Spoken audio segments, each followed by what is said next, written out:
Use bind mounts. In the previous chapter, we talked about and used a named volume to persist the data in our database. Named volumes are great if we simply want to store data, as we don't have to worry about where the data is stored. With bind mounts, we control the exact mount point on the host.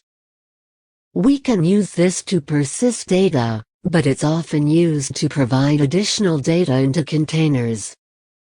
When working on an application, we can use a bind mount to mount our source code into the container to let it see code changes, respond, and let us see the changes right away.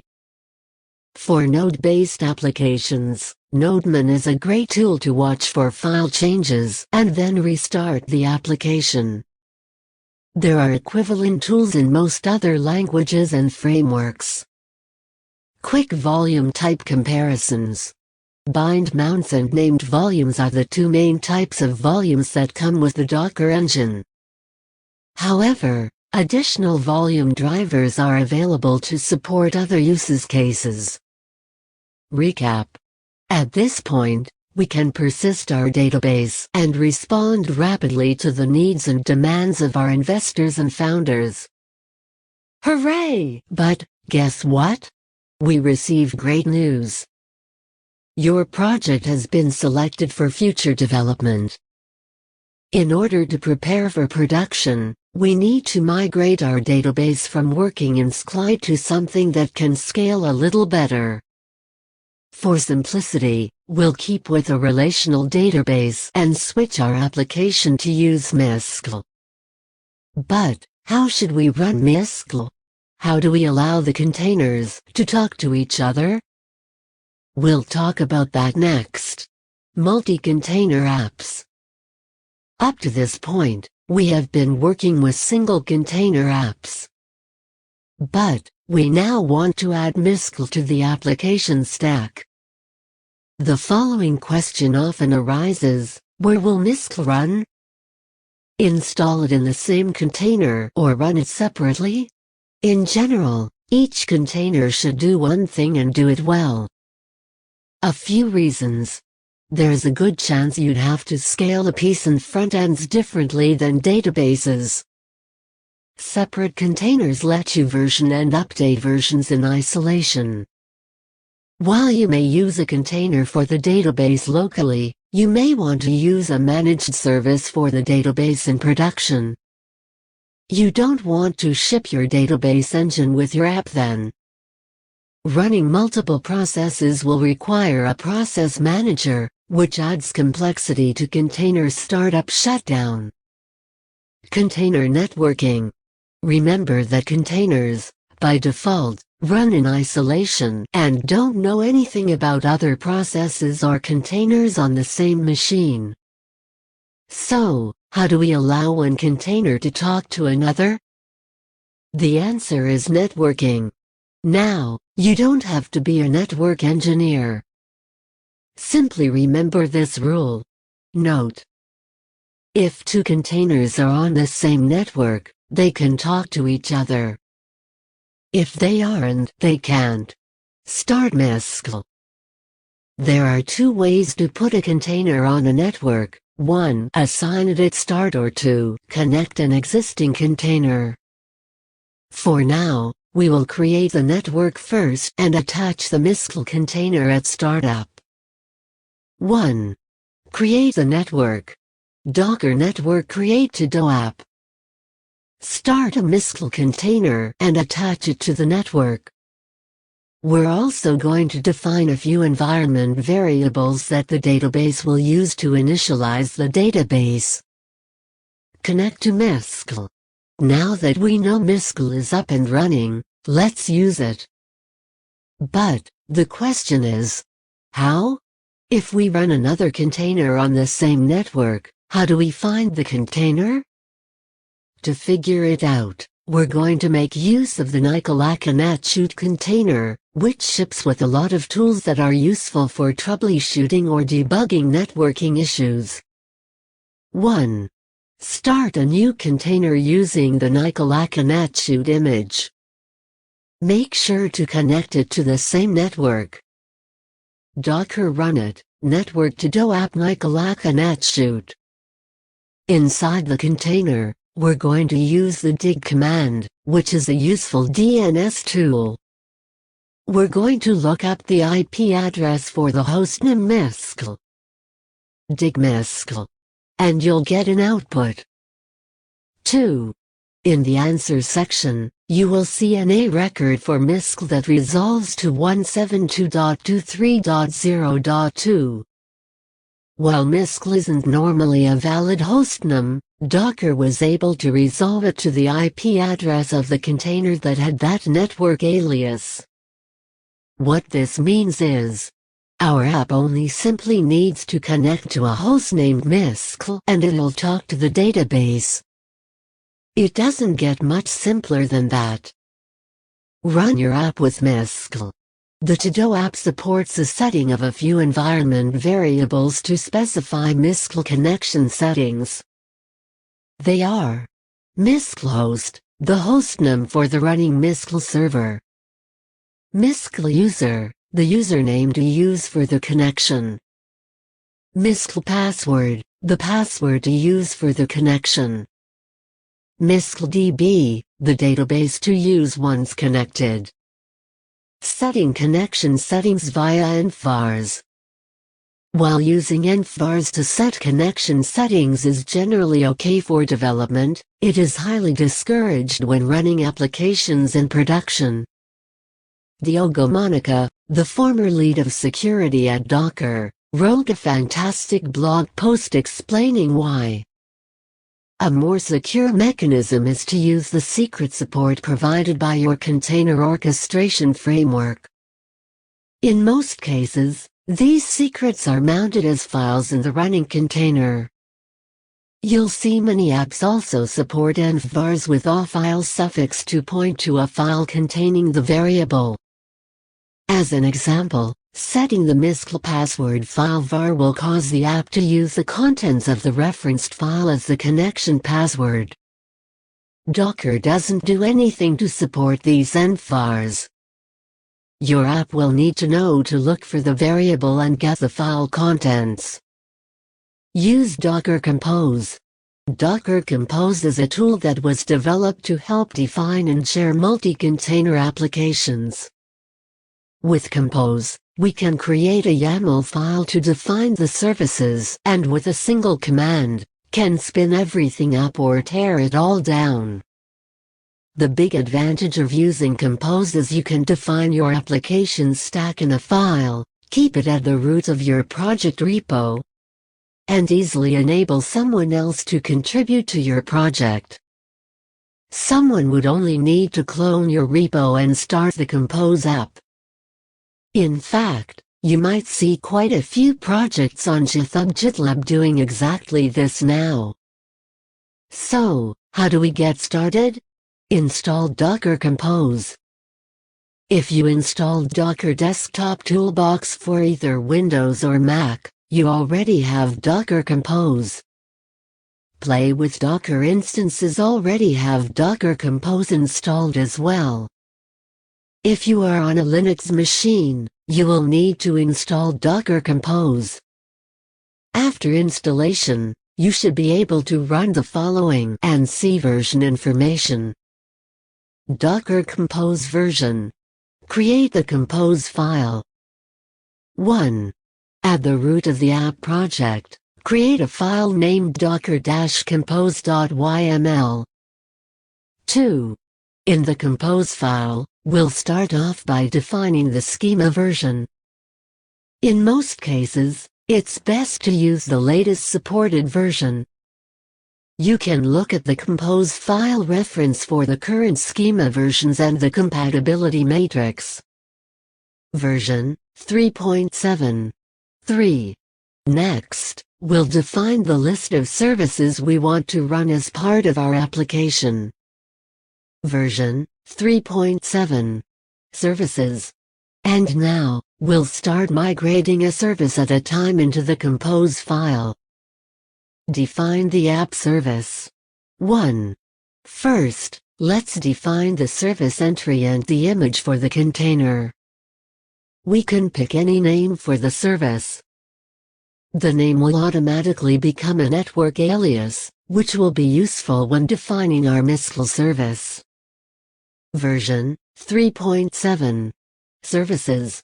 App. Image, Node, 12 Alpine. 2.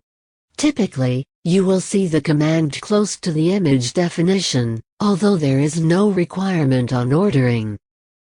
So, let's go ahead and move that into our file. Version 3.7. Services. App. Image, Node, 12 Alpine. Command, shc yarn install and yarn run dev. 3. Let's migrate the -p3000 part of the command by defining the ports for the service. We will use the short syntax here, but there is also a more verbose long syntax available as well. Version 3.7. Services. App. Image, Node, 12 Alpine. Command, shc yarn install and yarn run dev. Ports. -3000, 3000.4. Next, we'll migrate both the working directory and the volume mapping, app, by using the working dir and volumes definitions. Volumes also has a short and long syntax. One advantage of Docker Compose volume definitions is we can use relative paths from the current directory. Version 3.7. Services. App. Image, Node, 12 Alpine. Command, shc yarn install and yarn run dev. Ports. -3000, 3000. Working dir, app. Volumes. -app. 5.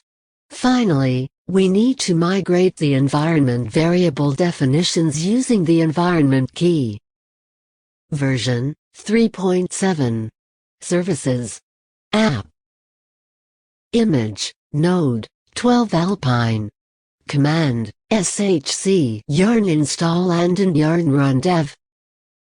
Ports. -3000, 3000. Working dir, app. Volumes.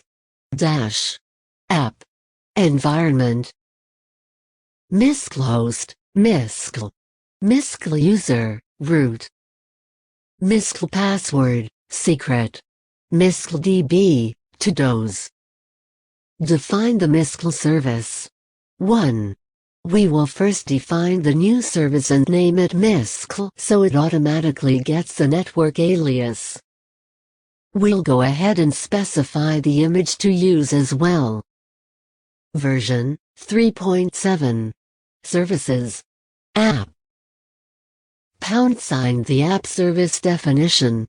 MySQL. Image, MySQL, 5.7. 2. Next, we'll define the volume mapping. When we ran the container with Docker run, the named volume was created automatically. However, that doesn't happen when running with Compose. We need to define the volume in the top-level volumes section and then specify the mount point in the service config. By simply providing only the volume name, the default options are used. There are many more options available though. Version 3.7. Services. App. # the app service definition. MySQL. Image, MySQL, 5.7. Volumes. To-do MySQL data, var lib MySQL. Volumes.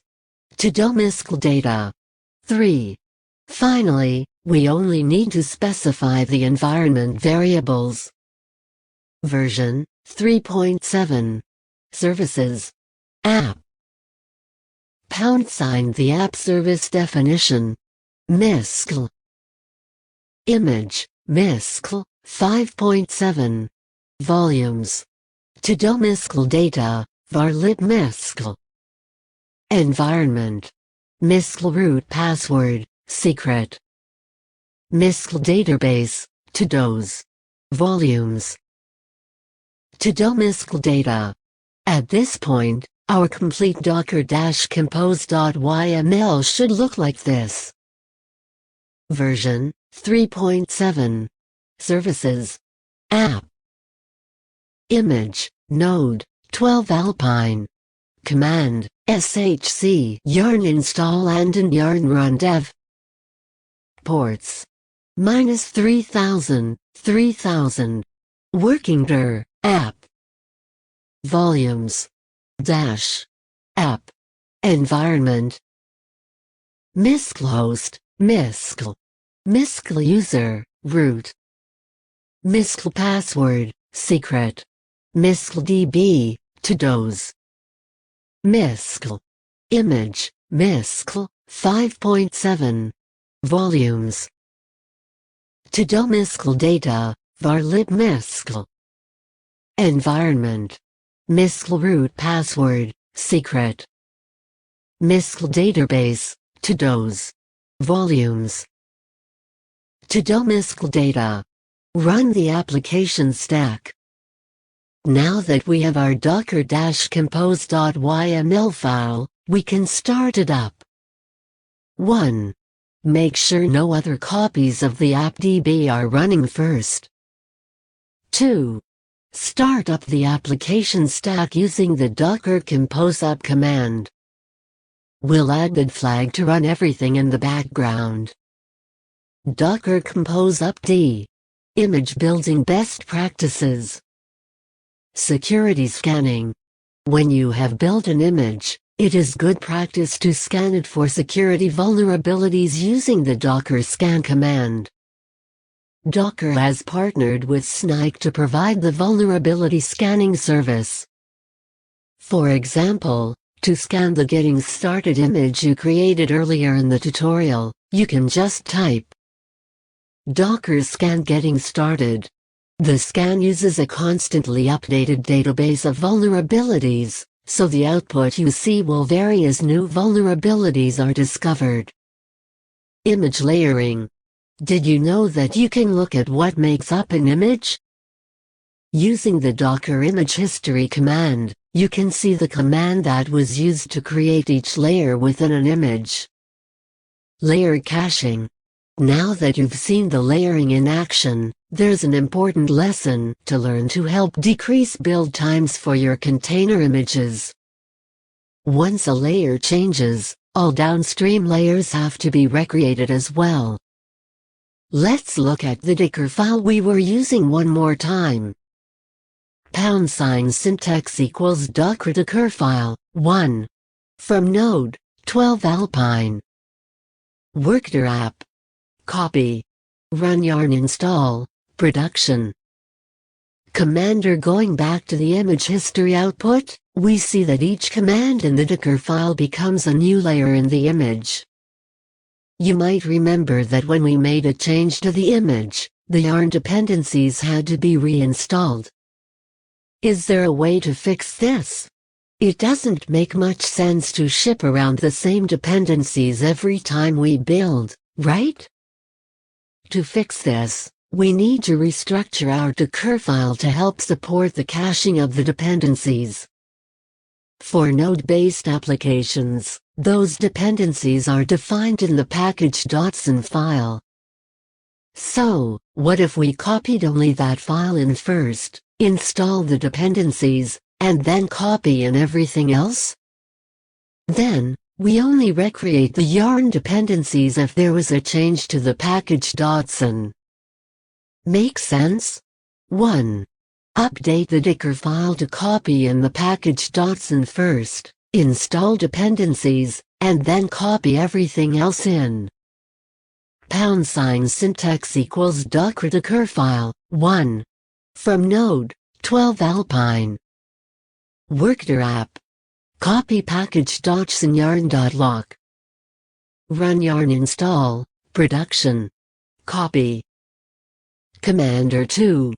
Create a file named Docker in the same folder as the Docker file with the following contents.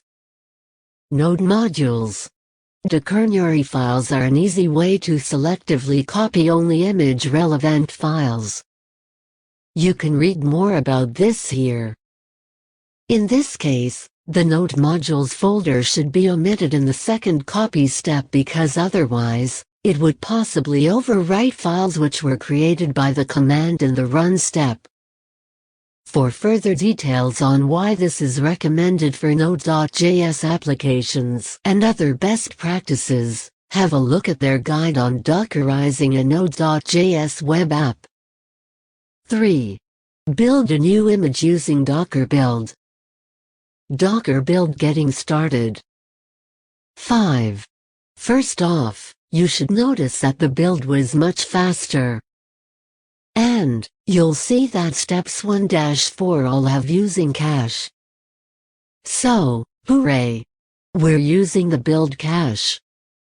Pushing and pulling this image and updates to it will be much faster as well. Hooray! Multi-stage builds. While we're not going to dive into it too much in this tutorial, multi-stage builds are an incredibly powerful tool to help use multiple stages to create an image. There are several advantages for them. Separate build time dependencies from runtime dependencies. Reduce overall image size by shipping only what your app needs to run. Maven Tomcat example. When building Java-based applications, a JDK is needed to compile the source code to Java bytecode. However, that JDK isn't needed in production. Also, you might be using tools like Maven or Gradle to help build the app. Those also aren't needed in our final image. Multi-stage builds help. # syntax equals Docker file, 1. From Maven as build. Worked app. Copy. Run MVN package. From Tomcat. Copy. From equals build app target file.wars or local Tomcat web apps. In this example, we use one stage to perform the actual Java build using Maven. In the second stage, we copy in files from the build stage. The final image is only the last stage being created. React example. When building React applications, we need a Node environment to compile the JS code, Sass style sheets, and more into static HTML, JS, and CSS.